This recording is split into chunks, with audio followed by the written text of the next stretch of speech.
ಆತ್ಮೀಯ ವೀಕ್ಷಕರು, ನಿಮ್ಮೆಲ್ಲರನ್ನು ಈ ಅದ್ಭುತ ಸಮಯಕ್ಕೆ ನಾವು ಬರಮಾಡಿಕೊಳ್ಳುತ್ತೇವೆ. ಈ ವೇಳೆಯಲ್ಲಿ ಒಂದು ಸುಂದರವಾದ ಗಾನವನ್ನು ಕೇಳಿ ಮತ್ತೆ ನಮ್ಮ ಮಧ್ಯದಲ್ಲಿ ಇರುವಂತಹ ರೆವರೆಂಡ್ ಭಾಸ್ಕರ್ ಸದಾನಂದ್ ಅವರು ಸಂದೇಶವನ್ನು ನೀಡಲಿದ್ದಾರೆ.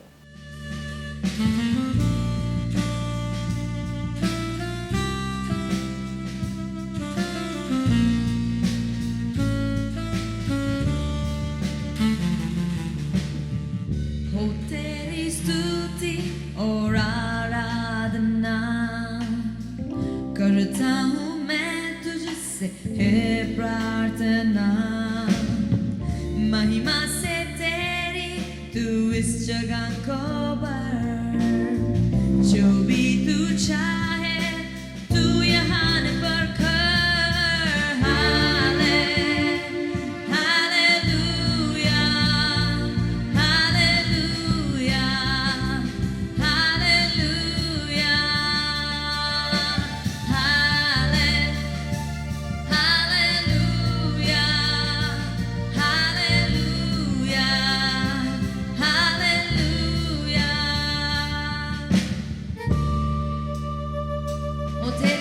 और आराधना करता हूँ मैं तुझसे ये प्रार्थना.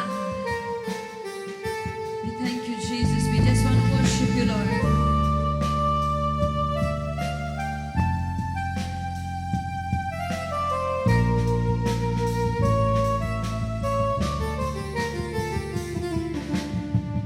हो तेरी स्तुति और आराधना करता हूँ हे प्रार्थना, महिमा से तेरी तू इस जगह को भर, जो भी तू चाहे तू यहाँ पर कर.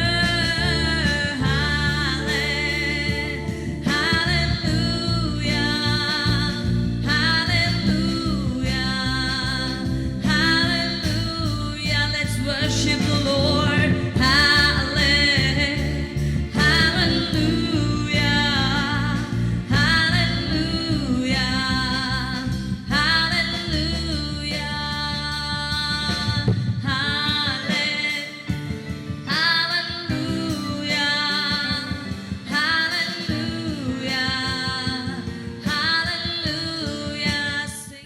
ಅದ್ಭುತ ಸಮಯದ ವೀಕ್ಷಕರೇ, ಮತ್ತೊಮ್ಮೆ ನಿಮ್ಮನ್ನು ನೋಡುವಾಗೆ ನಿಮ್ಮ ಮನೆಗಳಿಗೆ ಈ ಒಂದು ಅದ್ಭುತ ಸಮಯದ ಸಂದೇಶವನ್ನು ತರುವ ಹಾಗೆ ದೇವರು ಕೃಪೆ ಮಾಡೋದಕ್ಕೆ ದೇವರಿಗೆ ಸ್ತೋತ್ರವನ್ನು ಸಲ್ಲಿಸ್ತೇವೆ. ಇವತ್ತು ಒಂದು ಶುಭ ದಿನ, ಹ್ಯಾಪಿ ಇಂಡಿಪೆಂಡೆನ್ಸ್ ಡೇ, ಸ್ವಾತಂತ್ರ್ಯ ದಿನಾಚರಣೆಯ ಶುಭಾಶಯಗಳು. ಇವತ್ತು ನಮ್ಮ ಇಂಡಿಯಾ ದೇಶದಲ್ಲಿ ಎಲ್ಲಿ ನೋಡಿದ್ರೂ ಜನಗಳಿಗೆ ಒಂದು ಸಂಭ್ರಮ. ಈ ಒಂದು ಸ್ವಾತಂತ್ರ್ಯ ದಿನಾಚರಣೆ ಆಚರಿಸುವುದಕ್ಕೋಸ್ಕರವಾಗಿ ಬೈಕ್ಗಳಲ್ಲಿ, ಸ್ಕೂಟರ್ಗಳಲ್ಲಿ, ಬಸ್ಗಳಲ್ಲಿ ಅನೇಕ ಜನಗಳು ಟೆಂಟ್ ಹಾಕೊಂಡು ಧ್ವಜಾರೋಹಣ ಮಾಡುತ್ತಾ, ನ್ಯಾಷನಲ್ ಅಂತಮ್ ಹೇಳ್ತಾ ಎಲ್ಲ ಕಾರ್ಯಗಳಲ್ಲಿಯೂ ಬೆಳಗ್ಗೆಯಿಂದ ಸಾಯಂಕಾಲದವರೆಗೂ ಅವರು ಬ್ಯುಸಿಯಾಗಿರುವುದು, ಸಂತೋಷದಲ್ಲಿ ತುಂಬಿರೋದು ನಾವು ನೋಡ್ತೇವೆ. ಆದರೆ ಅವರಿಗೆ ಅನೇಕ ಸಮಯಗಳಲ್ಲಿ ಈ ಒಂದು ಸ್ವಾತಂತ್ರ್ಯ ದಿನಾಚರಣೆ ಏನು ಅಂತ ಅನೇಕ ಜನಕ್ಕೆ ಗೊತ್ತಿಲ್ಲ.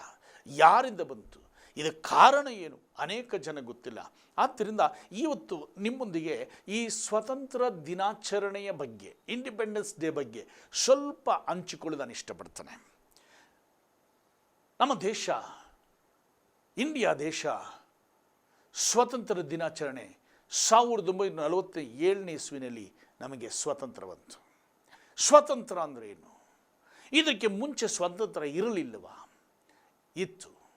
ಆದರೆ ನೋಡುವಾಗ ನಮ್ಮ ದೇಶದಲ್ಲಿ 1600ನೇ ಇಸ್ವಿನಲ್ಲಿ ಬ್ರಿಟಿಷರು ಕಲ್ಕತ್ತಾಗೆ ಬಂದು ಅಲ್ಲೇನು ಮಾಡಿದ್ರು, ಬಿಸ್ನೆಸ್ಗೋಸ್ಕರ, ವ್ಯಾಪಾರಕ್ಕೋಸ್ಕರ ಅವರು ಬರೋಕ್ಕೆ ಆರಂಭಿಸಿದ್ರು. ಬರುತ್ತಾ ಅವರೇನು ಮಾಡಿದ್ರು, ದೇಶಗಳು ವ್ಯಾಪಾರ ಮಾಡುತ್ತಾ ಎಲ್ಲ ಇಂಡಿಯಾ ದೇಶಗಳನ್ನು ಹಬ್ಬಿ ಅವರು ಗೆದ್ದು ಇಂಡಿಯಾ ದೇಶವನ್ನು ತನ್ನ ಆಳ್ವಿಕೆಯಲ್ಲಿ, ತನ್ನ ಹಿಡಿತದಲ್ಲಿ ಅವರು ಹಿಡ್ಕೊಂಡ್ರು. ಎಲ್ಲ ಅವರ ಆಳ್ವಿಕೆ ಆಯಿತು. ಇಂಡಿಯಾ ದೇಶಕ್ಕೆ ಸ್ವತಂತ್ರವಿಲ್ಲದೆ ಒಂದು ದಾಸತ್ವದಲ್ಲಿ ಕಾಣಲ್ಪಡುತ್ತೆ.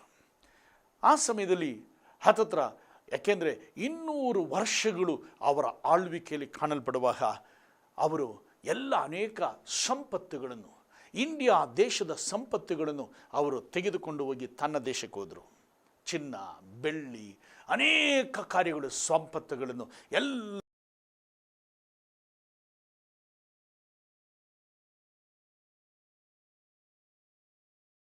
ವಜ್ರ. ಆ ವಜ್ರವನ್ನು ಬ್ರಿಟಿಷ್ ರಾಣಿ ಆ ಎಲಿಜಬೆತ್ ಆಕೆಯ ಕಿರೀಟದಲ್ಲಿ ಆ ವಜ್ರ ಇದೆ. ಕೊಹಿನೂರ್ ವಜ್ರ. ಈ ಕೊಹಿನೂರ್ ವಜ್ರ ಅಂದರೆ ಕೊಹಿನೂರ್ ದೇಶದಲ್ಲಿ ಸಿಕ್ಕಿದ್ದಲ್ಲ. ಇದಕ್ಕೆ ಕೊಹಿನೂರ್ ಅಂದರೆ ಪರ್ಷಿಯಾದಲ್ಲಿ ಮೌಂಟೇನ್ ಆಫ್ ಲೈಟ್ ಅಂತ ಹೇಳ್ತಾರೆ, ಕೊಹಿನೂರ್ ಅಂತೇಳಿ.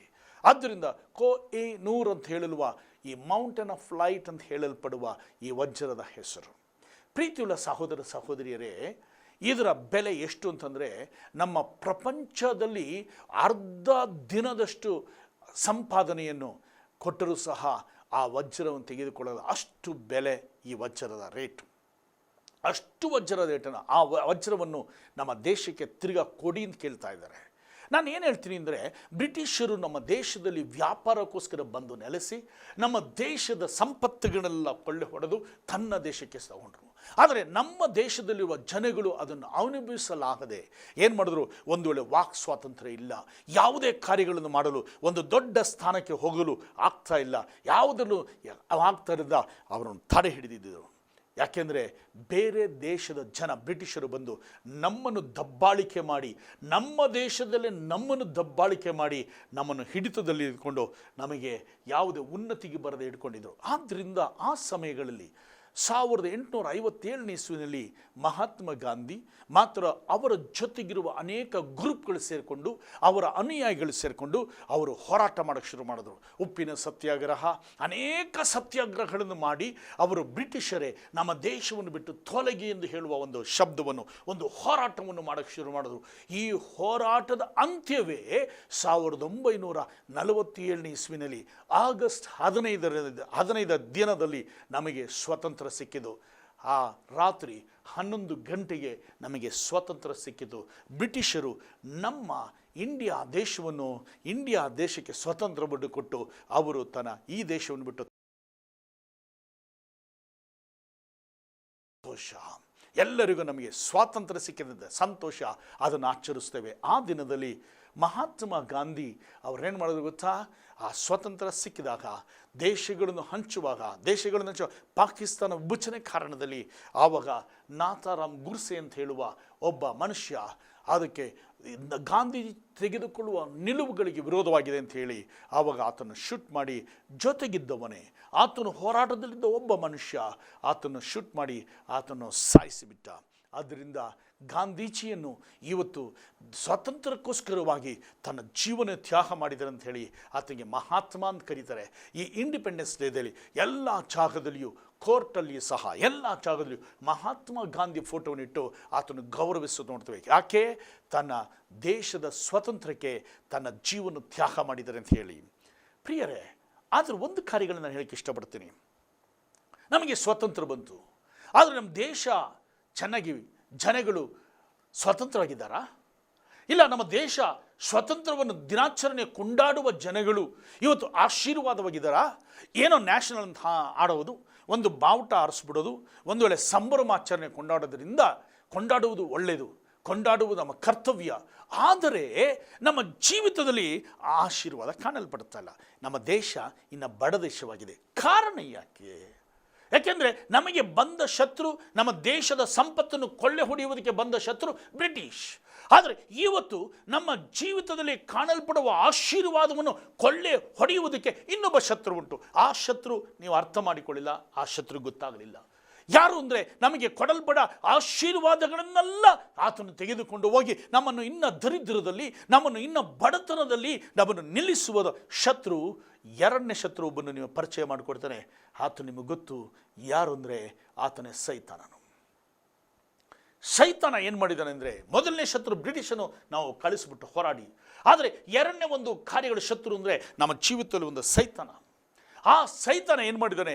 ನಮ್ಮನ್ನು ಬಂಧನದಲ್ಲಿಟ್ಟಿದ್ದಾನೆ. ಬಂಧನದಲ್ಲಿಟ್ಟು ನಮ್ಮನ್ನು ಏನು ಮಾಡಿದ್ದಾನೆ? ಆಶೀರ್ವಾದ ಹೊಂದದೇ ಇರುವ ಹಾಗೆ ಆತನು ನೋಡ್ಕೊಂಡಿದ್ದಾನೆ. ಒಂದು ವಾಕ್ಯಗಳು ನಿಮಗೆ ಓದಲು ಇಷ್ಟಪಡ್ತಾನೆ. ಗಲಾತಿಯರು ಬರೆದ ಪತ್ರಿಕೆಯಲ್ಲಿ 5ನೇ ಅಧ್ಯಾಯ 1ನೇ ವಚನಗಳನ್ನು ನಾವು ಹೀಗೆ ನೋಡ್ತೇವೆ.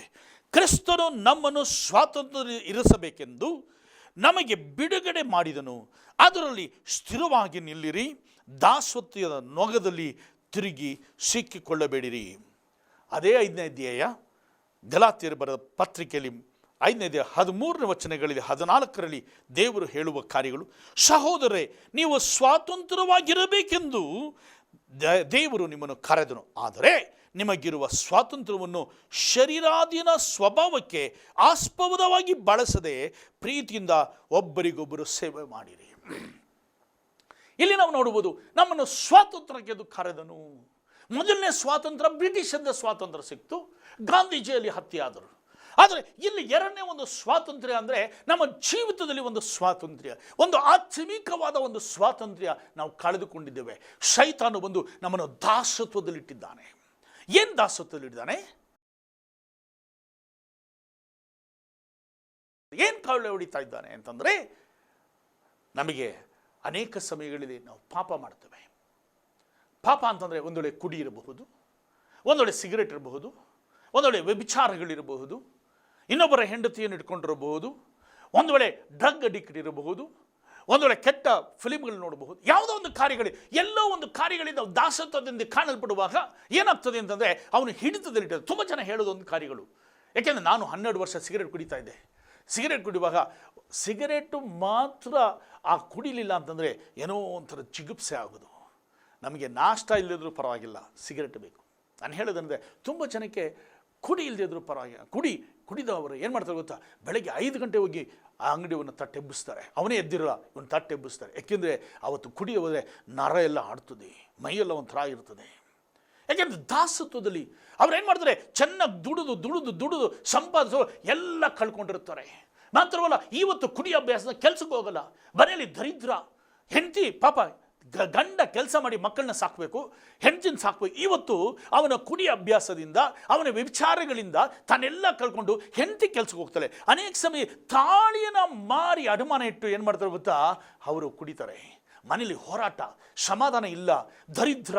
ಮನೇಲಿ ಏನು ಸಾಮಾನುಗಳಿರಲ್ಲ, ಆಶೀರ್ವಾದವಾಗಿ ಜೀವಿಸಲ್ಲ.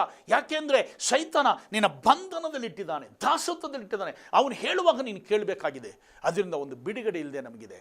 ಆದರೆ ನಮ್ಮ ದೇಶ ಬಡ ದೇಶದಲ್ಲಿದೆ. ಅಕ್ಕಿ ಇವತ್ತು ₹1 ನಮ್ಮ ಗೌರ್ಮೆಂಟ್ ಏನು ಮಾಡ್ತಾ ಇದೆ, ಕೊಡ್ತಾ ಇದೆ. ಯಾಕೆಂದರೆ ಎಲ್ಲರೂ ಹೊಟ್ಟೆ ತುಂಬ ಊಟ ಮಾಡಬೇಕು ಅಂಥೇಳಿ, ಬಡ ದೇಶಕ್ಕೋಸ್ಕರವಾಗಿ. ಆದರೆ ಅದರಿಂದ ತೀರೋದಕ್ಕಾಗೋದಿಲ್ಲ. ಆದರೆ ಶೈತಾನ ಏನು ಮಾಡಿದೆ ಗೊತ್ತಾ, ನಮ್ಮನ್ನು ಕಟ್ಟಿ ನಮ್ಮ ಆಶೀರ್ವಾದಗಳ, ಬ್ರಿಟಿಷರು ಹೇಗೆ ನಮ್ಮ ಸಂಪತ್ತನ್ನು ಕೊಳ್ಳೆ ಹೊಡೆದರೋ ಅದೇ ಪ್ರಕಾರದಲ್ಲಿ ನಮ್ಮ ಆಶೀರ್ವಾದಗಳನ್ನು ಶೈತಾನು ಕೊಳ್ಳೆ ಹೊಡೆದು ನಾವು ಸಂತೋಷವಾಗಿರಬಾರದು. ನಾವು ದಾಸತ್ವದಲ್ಲಿರಬೇಕು, ಯಾವಾಗಲೂ ದರಿದ್ರದಲ್ಲಿರಬೇಕು, ಯಾವಾಗಲೂ ಪ್ರಾಬ್ಲಮ್ಮಲ್ಲಿರಬೇಕು, ಯಾವಾಗಲೂ ಕಣ್ಣೀರಲ್ಲಿ ಇರಬೇಕು ಅಂತ ನಮ್ಮ ಬಂಧನದಲ್ಲಿ ಕಟ್ಟಿ ಹಾಕಿದ್ದಾನೆ. ಆದ್ದರಿಂದ ಯೇಸು ಕ್ರಿಸ್ತನು 2000 ವರ್ಷಗಳ ಹಿಂದೆ ಆತನು ಲೋಕವನ್ನೆಲ್ಲ ಆತನು ಸೃಷ್ಟಿಸಿ ಎಲ್ಲ ಕಾರ್ಯಗಳನ್ನು, ದೃಶ್ಯ ಅದೃಶ್ಯ ಎಲ್ಲ ಕಾರ್ಯಗಳು ಆತನಿಂದ ಸೃಷ್ಟಿಸಲ್ಪಟ್ಟವು. ಬೈಬಲ್ ಹೇಳ್ತದೆ, ಯೋಹಾನ ಬರೆದ ಸುವಾರ್ತೆ 1ನೇ ಅಧ್ಯಾಯದಲ್ಲಿ 1ನೇ ವಚನ 12 ವಚನಗಳು ಓದಿ ನೋಡಿ. ಮಾತ್ರವಲ್ಲ, ಕೊಲೋಸ್ಯರ 1ನೇ ಅಧ್ಯಾಯ 15 ವಚನಗಳಿಂದ ಓದಿ ನೋಡಿ. ಹೆಬ್ರಿಯರ ಪುಸ್ತಕದಲ್ಲಿ 1ನೇ ಅಧ್ಯಾಯ 2ನೇ ವಚನಗಳಿಂದ ಓದಿ ನೋಡಿ.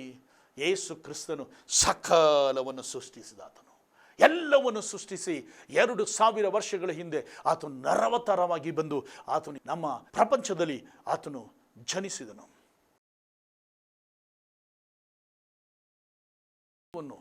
ಜನಗಳಿಗೆ ಕೊಟ್ಟು ತನ್ನ ಜೀವನ ತ್ಯಾಗ ಮಾಡಿ, ತನ್ನ ಶಿಲುಬೆಯಲ್ಲಿ ಜಡಿಯಲ್ಪಟ್ಟು ಒಂದು ಯಜ್ಞ ಬಲಿಯಾಗಿ ಆತನು ನಮಗೋಸ್ಕರವಾಗಿ ಕೊಟ್ಟು ತನ್ನ ಕಡೆ ತೊಟ್ಟು ರಕ್ತದವರೆಗೂ ನಮಗೋಸ್ಕರವಾಗಿ ಚೆಲ್ಲಿದನು. ಯೇಸು ಕ್ರಿಸ್ತನ ರಕ್ತ ನಮ್ಮ ಸಕಲ ಪಾಪಗಳನ್ನು ಬಿಡುಗಡೆ ಮಾಡಿ ನಮ್ಮನ್ನು ಪರಿಶುದ್ಧ ಮಾಡುವುದು ಅಂತ 1 ಯೋಹಾನ 1:7 ನಾವು ನೋಡ್ತೇವೆ. ಯೇಸು ಕ್ರಿಸ್ತನು ನಮ್ಮನ್ನು ಬಿಡುಗಡೆ ಮಾಡುವುದಕ್ಕೋಸ್ಕರ ಶಿಲುಬೆಯಲ್ಲಿ ನಮಗೋಸ್ಕರವಾಗಿ ತನ್ನ ಪ್ರಾಣವನ್ನು ತ್ಯಾಗ ಮಾಡಿದನು.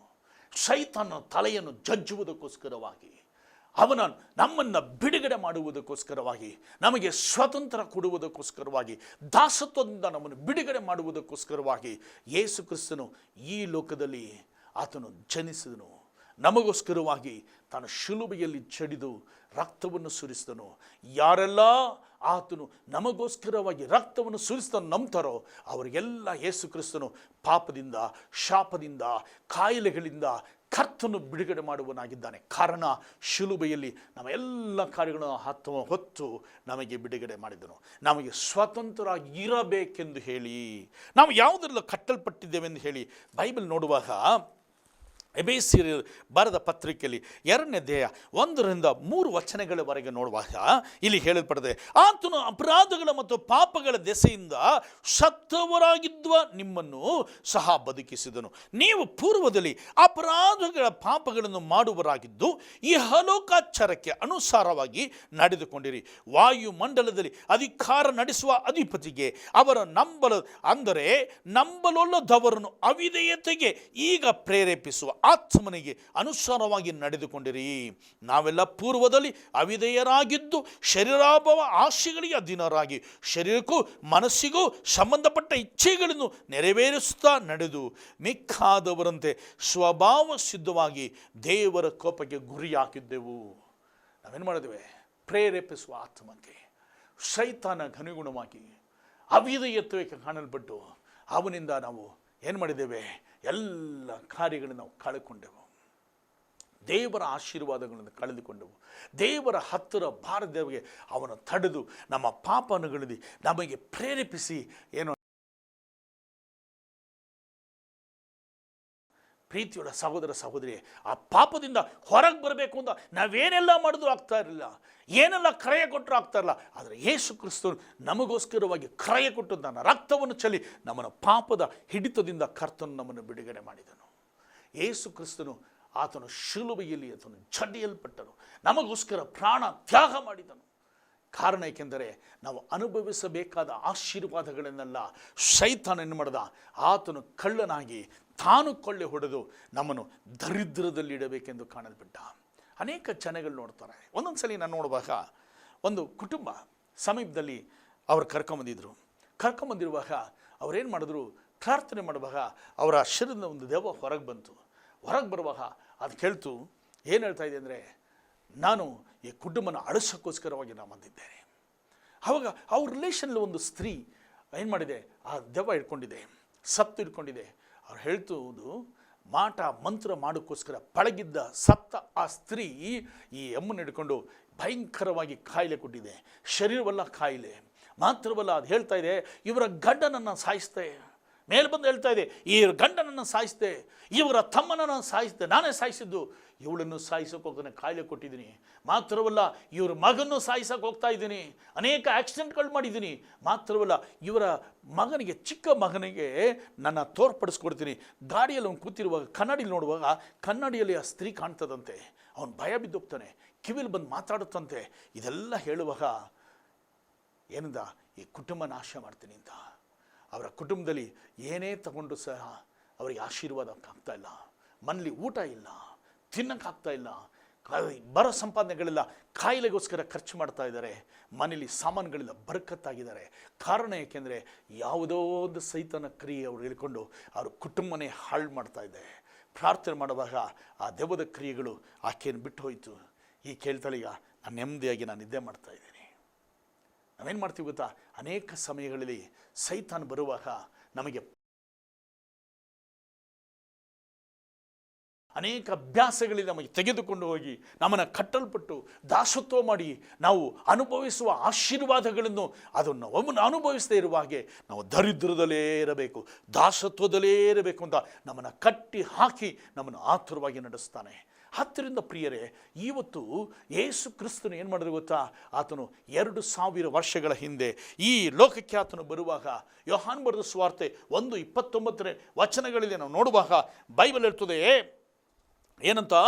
ದೇವರು ನೇಮಿಸಿದ ಕುರಿ ಲೋಕದ ಪಾಪದ ನಿವಾರಣೆಯನ್ನು ಮಾಡಿದನಂತ. ಲೋಕದ ಪಾಪ, ಎಲ್ಲ ಪ್ರಪಂಚದಲ್ಲಿರುವ ಜನಗಳ ಪಾಪ. ಯಾಕೆಂದರೆ ದೇವರ ಸನ್ನಿಧಿಯಲ್ಲಿ ಎಲ್ಲ ಜನಗಳ 700 ಕೋಟಿ ಜನಗಳ ಪಾಪಗಳನ್ನು ಯೇಸು ಕ್ರಿಸ್ತನು ಶಿಲುಬೆಯ ಮೇಲೆ ಹೊತ್ತಿ ತಾನು ನಮಗೋಸ್ಕರವಾಗಿ ಆತನು ಬಿಡುಗಡೆ ಮಾಡಿದರು. ಬೈಬಲ್ ನೋಡುವಾಗ ಕೊಲೋಸ್ಯರು 2:14-15 ನೋಡುವಾಗ ಆತನು ಶಿಲುಬೆಯಲ್ಲಿ ಜಡಿಯಲ್ಪಟ್ಟು ಆತನು ನಮ್ಮ ಪಾಪಗಳನ್ನು ಹೊತ್ತುಕೊಂಡು ಸೈತನ ಎಲ್ಲ ಕಾರ್ಯಗಳನ್ನು ನಿರಾಯುಧವನ್ನಾಗಿ ಮಾಡಿ ನಮಗೆ ಬಿಡುಗಡೆ ಮಾಡಿದಂಥ ಬೈಬಲ್ ಇರ್ತದೆ. ಆದ್ದರಿಂದ ಪ್ರಿಯರೇ, ನಾವು ಒಂದು ಕಾರ್ಯಗಳನ್ನ ನಾವು ನೋಡಬೇಕಾಗಿದೆ. ಇವತ್ತು ನಾವು ಈ ಸ್ವಾತಂತ್ರ್ಯ ದಿನಾಚರಣೆ ಕೊಂಡಾಡ್ತೀವಿ, ನಿಜ, ಕೊಂಡಾಡಬೇಕು. ಯಾಕೆಂದರೆ ಬ್ರಿಟಿಷರನ್ನು ಬಿಟ್ಟು ದೇವರು ಏನು ಮಾಡಿದ್ರು? ಬ್ರಿಟಿಷರನ್ನು ಆ ಹೋರಾಟಗಳಿಂದ ಬ್ರಿಟಿಷರು ಹೊರಗೋದ್ರು, ನಮಗೆ ಸ್ವಾತಂತ್ರ್ಯ ಕೊಟ್ಟು 1947 ಇಸ್ವಿನಲ್ಲಿ ಆಗಸ್ಟ್ 15 ನಮಗೆ ಸ್ವತಂತ್ರ ಬಂತು. ಆದರೆ ಸ್ವಾತಂತ್ರ್ಯ ದಿನಾಚರಣೆ ಕೊಂಡಾಡ್ತೀವಿ, ಆದರೆ ನಮ್ಮ ಜೀವಿತದಲ್ಲಿ ಸ್ವಾತಂತ್ರ್ಯವಿಲ್ಲ, ನಮ್ಮ ಕುಟುಂಬಕ್ಕೆ ಸ್ವಾತಂತ್ರ್ಯವಿಲ್ಲ, ನಮಗೆ ಸ್ವತಂತ್ರ ಇಲ್ಲದೆ ನಾವು ಬಂಧಿಸಲ್ಪಟ್ಟಿದ್ದೇವೆ. ಆದರೆ ಈ ಒಂದು ಆಶೀರ್ವಾದಗಳನ್ನು ಆ ದಿನದಲ್ಲಿ ಬ್ರಿಟಿಷರು ಹೇಗೆ ನಮ್ಮ ಸಂಪತ್ತನ್ನು ತೆಗೆದುಕೊಂಡು ಹೋದರೋ ಅದೇ ಪ್ರಕಾರವಾಗಿ ಇವತ್ತು ನಮಗೆ ಎರಡನೇ ಶತ್ರು ಉಂಟು. ಆ ಶತ್ರು ಯಾರಂದರೆ ಶೈತಾನನು ನಮ್ಮ ಆಶೀರ್ವಾದಗಳನ್ನು ಕಿತ್ತೊಗೆದಿದ್ದಾನೆ, ನಮ್ಮ ಕಾಯಿಲೆಗಳನ್ನು, ನಮ್ಮ ಆರೋಗ್ಯಗಳನ್ನು ಕಿತ್ತೊಗೆದಿದ್ದಾನೆ, ನಮಗೆ ಕಾಯಿಲೆ ಕೊಟ್ಟಿದ್ದಾನೆ. ಮನೆಯಲ್ಲಿ ದರಿದ್ರ, ಯಾವಾಗಲೂ ಕತ್ತಲೆ, ಯಾವಾಗಲೂ ಜಗಳ, ಯಾವಾಗಲೂ ನಮ್ಮ ಜೀವಿತದಲ್ಲಿ ಸಮಾಧಾನವಿಲ್ಲದೆ ಕಾಣಲ್ಪಡ್ತಾ ಇದೆ. ಎಲ್ಲ ಕಾರ್ಯಗಳನ್ನು ಸೈತಾನನು ತೆಗೆದುಕೊಂಡು ಹೋಗಿದ್ದಾನೆ.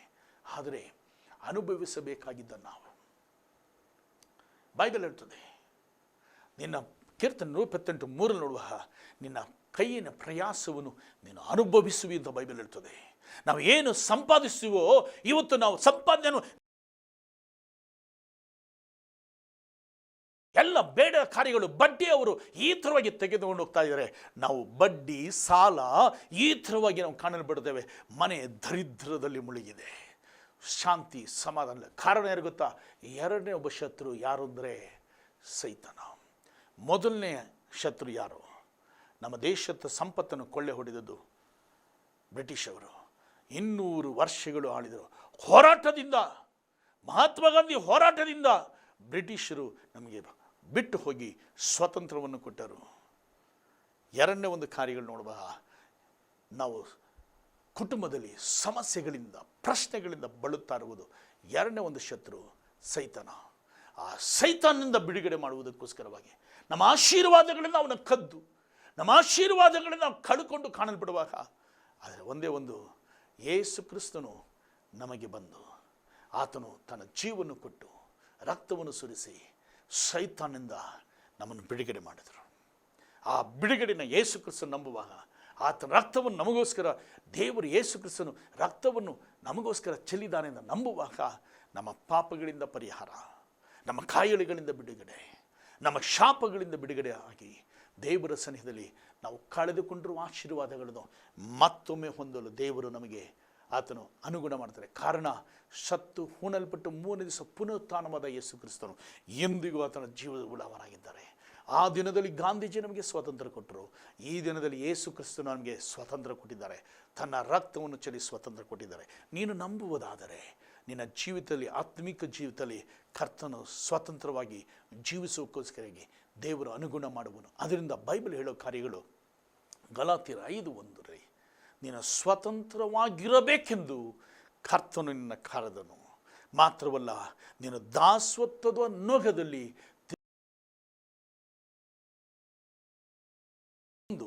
ಮಾತ್ರ 13ನೇ ವಚನದಲ್ಲಿ ನೋಡ್ತೇವೆ. ಇವತ್ತು ಸ್ವಾತಂತ್ರ್ಯ ಬೇಕು, ದೇಶಕ್ಕೆ ಸ್ವಾತಂತ್ರ್ಯ ಸಿಕ್ಕಿದೆ, ಆದರೆ ನಮ್ಮ ಜೀವಿತದಲ್ಲಿ ಸ್ವಾತಂತ್ರ್ಯ ಸಿಕ್ಕಲಿಲ್ಲ. ದೇಶಕ್ಕೆ ಸ್ವಾತಂತ್ರ್ಯವನ್ನು ತೆಗೆದುಕೊಂಡು ಬರುವ ನಾಯಕ ಮಹಾತ್ಮ ಗಾಂಧಿ. ನಮ್ಮ ಆತ್ಮಿಕ ಜೀವಿತಕ್ಕೋಸ್ಕರ ಪ್ರಾಣ ತ್ಯಾಗ ಮಾಡಿದವರು ಯೇಸು ಕ್ರಿಸ್ತನು. ಈ ಸಮಯದಲ್ಲಿ ನಾವು ಒಪ್ಪಿಸಿಕೊಡುವಾಗ, ಯೇಸುವೇ ನನ್ನ ಆತ್ಮಿಕ ಜೀವಕ್ಕೆ ಸ್ವಾತಂತ್ರ್ಯ ಬೇಕು ಅಂತ ಒಪ್ಪಿಸಿಕೊಡುವಾಗ, ಯೇಸುವೇ ನಾನು ನಂಬ್ತೇನೆ, ನನಗೋಸ್ಕರ ರಕ್ತವನ್ನು ಚೆಲ್ಲಿದೆಯಾ ನಂಬ್ತೇನೆ ಅಂತ ಹೇಳುವಾಗ, ಯೇಸು ಕ್ರಿಸ್ತನನ್ನು ಬಿಡುಗಡೆ ಮಾಡಿ ನಿನ್ನ ಕುಟುಂಬದಲ್ಲಿ ಏನೆಲ್ಲ ಸಂಪತ್ತನ್ನು, ಆಶೀರ್ವಾದ ಕಳ್ಕೊಂಡಿದೆಯೋ ಕರ್ತನು ತಿರುಗಿ ಕೊಡುವುದು ಆತನ ಕೈಲಿ ಸಾಧ್ಯ ಉಂಟು. ಆತನು ನಿನಗೋಸ್ಕರ ಸತ್ತು ನಿನಗೋಸ್ಕರ ಬಿಡುಗಡೆ ಕೊಟ್ಟಿರುವ ಅದನ್ನು ಸ್ವತಂತ್ರಿಸಿಕೊಳ್ಳೋಣ. ಕಣ್ಣುಗಳು ಮುಚ್ಚಿ ಪ್ರಾರ್ಥಿಸೋಣ. ಪ್ರೀತಿಯುಳ್ಳ ಪರಮ ತಂದೆಯಾದ ದೇವರೇ, ಆಕಾಶವನ್ನು ಭೂಮಿಯನ್ನು ಉಂಟು ಮಾಡಿದ ಏಕೈಕ ದೇವನೇ, ನಿನ್ನ ಮುದುಪಾದದಲ್ಲಿ ನಾವು ಕೇಳ್ತೇವೆಪ್ಪ. ದೇವನೇ, ನನ್ನ ಸನ್ನಿಧಿಯಲ್ಲಿ ಅಪ್ಪ 1947ನೇ ಇಸ್ವಿನಲ್ಲಿ ಸ್ವಾಮಿ, ಆಗಸ್ಟ್ 15ನೇ ತಾರೀಕು ರಾತ್ರಿ 11 ಗಂಟೆಗೆ ನಮಗೆ ಸ್ವಾಮಿ ಸ್ವಾತಂತ್ರ್ಯ ಸಿಕ್ಕಿತು. ಬ್ರಿಟಿಷರು ನಮ್ಮ ಸಂಪತ್ತುಗಳೆಲ್ಲ ಕೊಳ್ಳೆ ಹೊಡೆದು ತನ್ನ ದೇಶಕ್ಕೆ ತೆಗೆದುಕೊಂಡು ಹೋದರು. ಆದರೆ ನಾವು ಬಡತನದಲ್ಲಿ ಕಾಣಲ್ಪಟ್ಟವು. ಆದರೆ ಹೋರಾಟದಿಂದ ನಮ್ಮ ದೇಶಕ್ಕೆ ಬಿಡುಗಡೆ ಸಿಕ್ಕಿತು. ಆ ದಿನ ತಮ್ಮ ಸ್ವಾತಂತ್ರ್ಯಕ್ಕೋಸ್ಕರವಾಗಿ ಮಹಾತ್ಮ ಗಾಂಧಿ ತನ್ನ ಪ್ರಾಣವನ್ನು ತ್ಯಾಗ ಮಾಡಿದರು. ಆದರೆ ಆತ್ಮೀಕದಲ್ಲಿ ನಾವು ಸ್ವಾಮಿ ಒಬ್ಬೊಬ್ಬರು ಪಾಪದಲ್ಲಿ ಸಿಲುಕಿಕೊಂಡು ಸೈತಾನನು ನಮ್ಮ ಆಶೀರ್ವಾದಗಳನ್ನ ಕೊಳ್ಳೆ ಹೊಡೆದು, ನಮ್ಮ ಆಶೀರ್ವಾದಗಳನ್ನ ನಾವು ಹೊಂದಬಾರದೆಂದು ಸ್ವಾಮಿ ನಮ್ಮ ದಾಸತ್ವದಲ್ಲಿ ಇಡುವಾಗ, ಯೇಸುವೆ ನೀನು 2000 ವರ್ಷಗಳ ಹಿಂದೆ ಬಂದು ನಿನ್ನ ಪ್ರಾಣವನ್ನು ತ್ಯಾಗ ಮಾಡಿ ಸ್ವಾಮಿ, ನಿನ್ನ ರಕ್ತದಿಂದ ನಮ್ಮನ್ನು ಬಿಡುಗಡೆ ಮಾಡಿದೆ. ಕ್ರಯ ಕೊಟ್ಟು ನಮ್ಮನ್ನು ಬಿಡುಗಡೆ ಮಾಡಿ ನಮ್ಮನ್ನು ಸ್ವತಂತ್ರರಾಗಿರಬೇಕೆಂದು ನೀವು ಕರೆದಿದ್ದೀಯ. ಅದಕ್ಕೆ ಸ್ತೋತ್ರ ಸ್ವಾಮಿ. ಆತ್ಮಿಕದಲ್ಲಿ ಈ ಮಕ್ಕಳಿಗೆ ಯಾರೆಲ್ಲ ಅದ್ಭುತ ಸಂದೇಶವನ್ನು ಕೇಳುತ್ತಾ ಇದ್ದೀರೋ ಅವರಿಗೆ ಸ್ವಾತಂತ್ರ್ಯವನ್ನು ಕೊಡು. ಆತ್ಮಿಕದಲ್ಲಿ ಬಿಡುಗಡೆ ಕೊಡು, ಪಾಪದಿಂದ ಬಿಡುಗಡೆ ಕೊಡು, ಶಾಪದಿಂದ ಬಿಡುಗಡೆ ಕೊಡು ಸ್ವಾಮಿ. ಇವರ ಆಶೀರ್ವಾದವನ್ನು ಕದ್ದು ಒಯ್ದಿರುವಾಗ, ಎಲ್ಲ ಸಂಪತ್ತುಗಳನ್ನು ಕಳೆದುಕೊಂಡಿರುವಾಗ ಈ ಮಕ್ಕಳಿಗೆ ಸ್ವಾಮಿ ಮತ್ತೊಮ್ಮೆ ಮಕ್ಕಳಿಗೆ ಆಶೀರ್ವದಿಸು. ನಿನ್ನ ಕೃಪೆ ಮಾಡು, ಬಿಡುಗಡೆ ಮಾಡು, ದೊಡ್ಡ ಕಾರ್ಯಗಳನ್ನು ಮಾಡು. ಯೇಸುವಿನ ಹೆಸರು ಬೇಡಿಕೊಳ್ಳುತ್ತೇನೆ ತಂದೆಯೇ, ಆಮೆನ್. ಪ್ರೀತಿಯುಳ್ಳ ಸಹೋದರ ಸಹೋದರಿಯರೇ, ದೇವರು ನಿಮ್ಮೊಂದಿಗೆ ಮಾತಾಡಿದ ನಂಬ್ತಾನೆ. ಮಾತ್ರವಲ್ಲ, ಈ ಸ್ವಾತಂತ್ರ್ಯ ಆತ್ಮಿಕದಲ್ಲಿ ಸ್ವಾತಂತ್ರ್ಯ ಕೊಟ್ಟಿದ್ದಾನೆ. ಮಾತ್ರವಲ್ಲ, ಯಾವ ಸಭೆಗೂ ನೀವು ಹೋಗದೆ ಹೋದರೆ ನಮ್ಮ ಸಭೆಗೆ ಬನ್ನಿ. ಕನ್ನಡ ಆರಾಧನೆ, ತಮಿಳು ಆರಾಧನೆ, ಇಂಗ್ಲಿಷ್ ಆರಾಧನೆ ನಿಮಗೋಸ್ಕರ ಇದೆ. ನಿಮಗೋಸ್ಕರ ಪ್ರಾರ್ಥನೆಯನ್ನು ಕಾದಿರ್ತೇನೆ. ಮಾತ್ರವಲ್ಲ ಪ್ರಿಯರೇ, ದೇವರ ಸನಿಹದಲ್ಲಿ ನೀವೆಲ್ಲ ಬರೋ ಅದ್ಭುತ ಸಮಯಕ್ಕೆ ಕಾದಿರ್ತೀರ ಅಂತ ನೆನೆಸ್ತೇನೆ. ಆ ಸಮಯದಲ್ಲಿ ನಾನು ಕಾದಿರ್ತೇನೆ. ದೇವರು ನಿಮ್ಮನ್ನು ಆಶೀರ್ವದಿಸಲಿ. God bless you. ಈ ಕಾರ್ಯಕ್ರಮ ನಿಮಗೆ ಆಶೀರ್ವಾದಕರವಾಗಿದ್ದರೆ ನೀವು ನಮಗೆ ಫೋನ್ ಮೂಲಕ ಅಥವಾ ಪತ್ರದ ಮೂಲಕ ನೀವು ನಮಗೆ ಬರೆಯಬಹುದು. ನಮ್ಮ ವಿಳಾಸ ನಿಮ್ಮ ಮುಂದೆ. Peniel ministries, number 12, Lokesh tent road, 3rd cross, Shamana layout, old Kaveri bar, KSFC layout, Lingarajapuram, Bangalore 84. Our telephone number 25470079. Mobile number 9880144044. Next ಪ್ರೋಗ್ರಾಮ್ನಲ್ಲಿ ನಿಮ್ಮನ್ನು ಮತ್ತೆ ನಾವು ಭೇಟಿ ಆಗುವ ತನಕ take care and God bless you.